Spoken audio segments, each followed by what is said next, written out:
Good morning and welcome back. Today we're going to do our next section of notes, which is going to be dealing with the Allied invasion of Japan.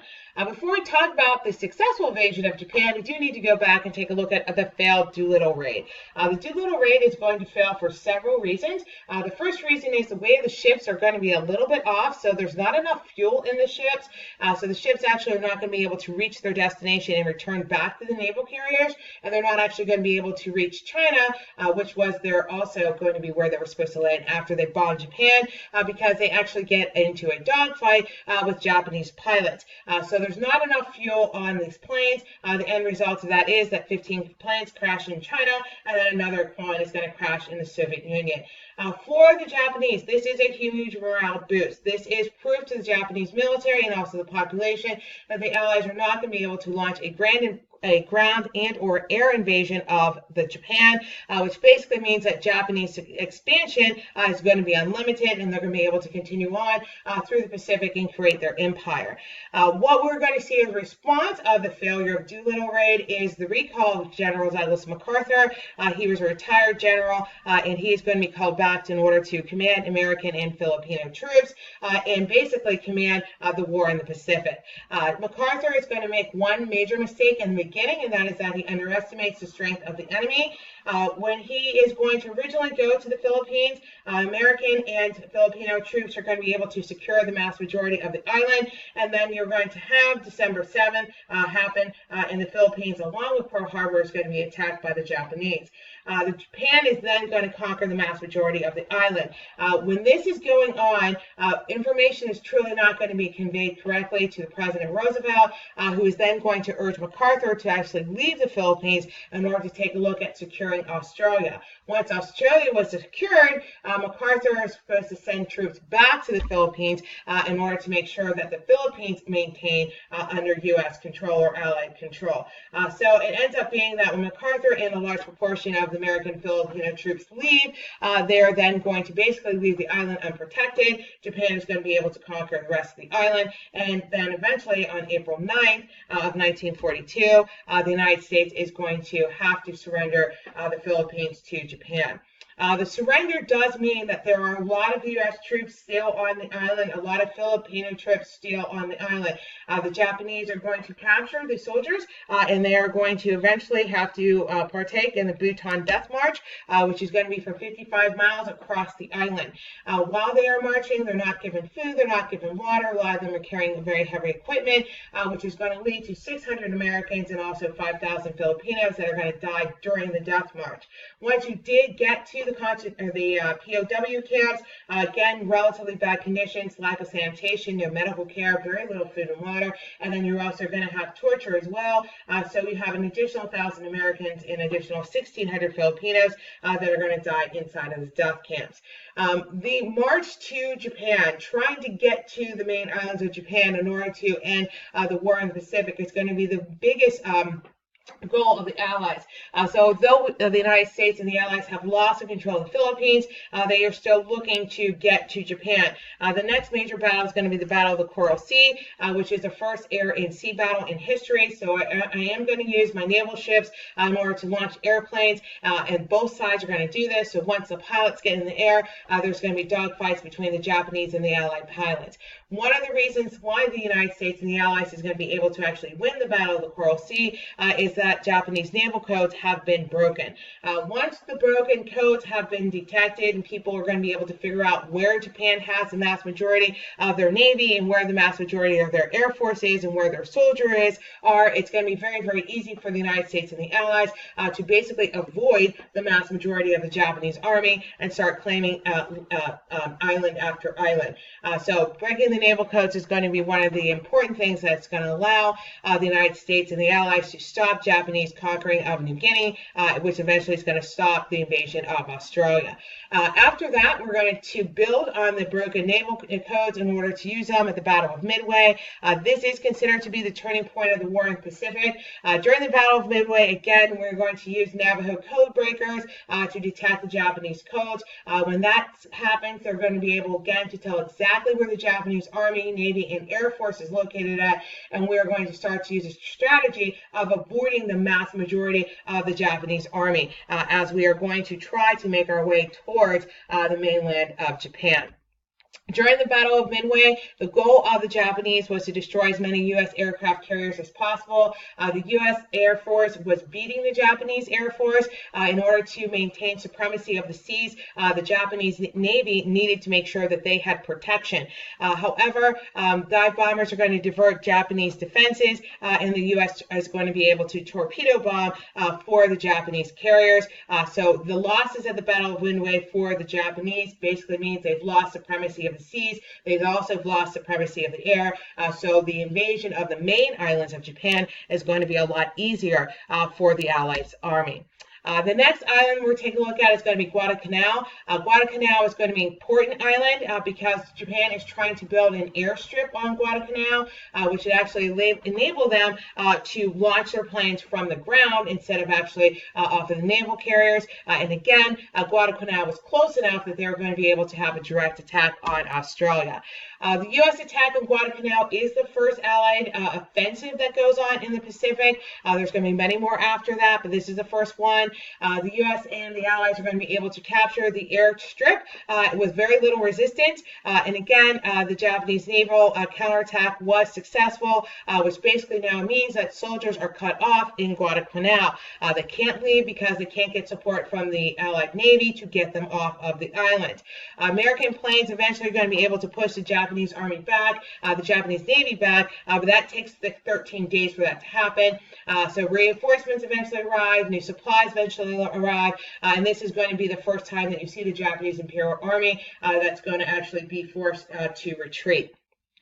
Once we've taken, reclaimed the Philippines, we've taken New Guinea, and we've also taken Guadalcanal, a new strategy actually can be employed by the Allied Army, and that is island hopping. And that basically is just using an island as a base for the next attack while isolating Japanese forces on other islands. So again, because we were able to crack the naval codes, we know where the ships are, we know where the army is, we know where the Air Force is, and you just avoid those islands.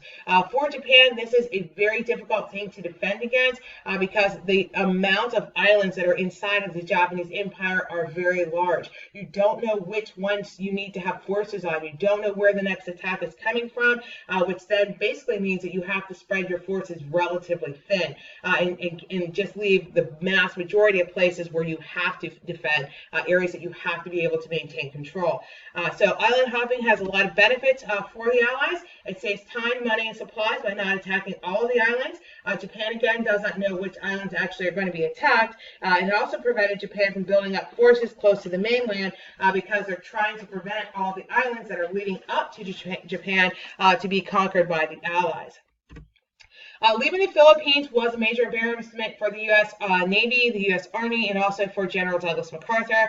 So reclaiming the Philippines is going to be one of the U.S. military goals. As of October of 1945, you have the Battle of Leyte Gulf, where we're going to attempt to reclaim the Philippines. This is going to be the largest naval battle in history, and Japanese naval fleet is going to be scattered throughout the Pacific. They eventually are going to basically try to maintain control of the Philippines by keeping the U.S. Navy and the Allied Navy out. The majority of the Japanese Navy is actually going to be destroyed by U.S. airplanes and Allied airplanes, and aircraft carriers, destroyers, heavy and lightweight cruisers, and several hundred airplanes and over 150, 10,500 sailors are going to be attacking the Philippines. Japan is not going to be able to move their troops closer to home because, again, they don't know where the Allies in the U.S. are going, so the U.S. is finally going to be able to reclaim the Philippines.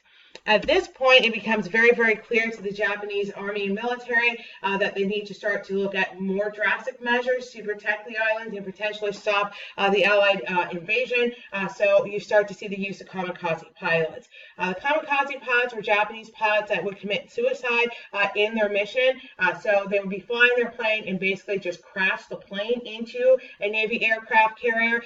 So you would sink the destroyer and it would be successful. Pilots also were not given an opportunity to change their minds. They were not given enough fuel to actually return to the base. So this, again, is going to be a show of the Japanese desperation of trying to maintain the empire they have and make sure that they're not going to be invaded themselves. The march to Japan is then now going to start. We successfully have figured out a strategy using the island hopping. We've cracked the code, so Japan doesn't know where we are going. So now we are going to be able to directly start to bomb Tokyo and hope that the constant bombing would cause the Japanese to surrender. The vast majority of the factories are going to be destroyed. Over 1 million people are going to be left homeless, but still at this point, Japan has refused to surrender. Part of the reason Japan refuses to surrender is part of their military code. That is a major part of their culture. The code is called Bushido, and basically it is you need to honor whoever is above you on the social system. So you should not do anything that would be seen as defeat or seen as a negative connotation. So Japan was not going to surrender. They would have to be beaten militarily in order for this war to end. We realize that Japan is going to have to suffer military defeat in order to actually declare the war over, and that bombing is not going to work. So we're going to continue the onward invasion of Japan through island hopping. The next island is going to be the island of Imajima, and this is going to be, again, an area that has a Japanese airstrip in it. The U.S. are going to think that the battle is only going to last 3 to 5 days. It lasts much, much longer. They were not aware that Japan actually did have a lot of fortifications on the island. From the aerial shots, the island looks almost like it's deserted with no Japanese military, but in actuality they had actually built thousands of miles of tunnels, underground tunnels and bunkers and fortresses, so the soldiers actually are underground and they could not be seen. When the Allies are going to invade, Imajima is going to take a lot more than 3 to 5 days to conquer the island. It is going to be one of the deadliest battles in the Pacific, so you have 6,800 Americans that are going to be killed and over 20,000 Japanese that are going to be killed during this battle. Once Imajima is conquered, again, we're going to move on to the next island, and that is going to be Okinawa. Okinawa was considered to be the gateway to Japan. If Okinawa fell, basically the U.S. and the Allies would be able to start to directly invade Japan. The U.S. again does not believe that the island is heavily fortified, and that is also, again, another mistake. So on April 1st of 1945, the Battle of Okinawa is going to begin. This is going to be the last major battle of the war. Again, same thing as you saw with Imajima. You don't see any troops. You don't see a lot of resistance because the Japanese army have built tunnels and fortresses, and they are actually underground. It's only till you get to one portion of the island where you have a Siri defense line, the Japanese are going to start to hold their ground. It's going to be a triangle area where American troops are basically going to be trapped on this edge of a peninsula. So you've got the Japanese army in front, you've got the Japanese Navy behind, and they have basically blocked off the Allied Navy, so the Allied Navy cannot provide support or cannot provide any help to the soldiers. The Japanese ships are going to start to bomb the American forces, forcing them into the Japanese troops, which then is only going to escalate the number of soldiers that are going to be killed during the war.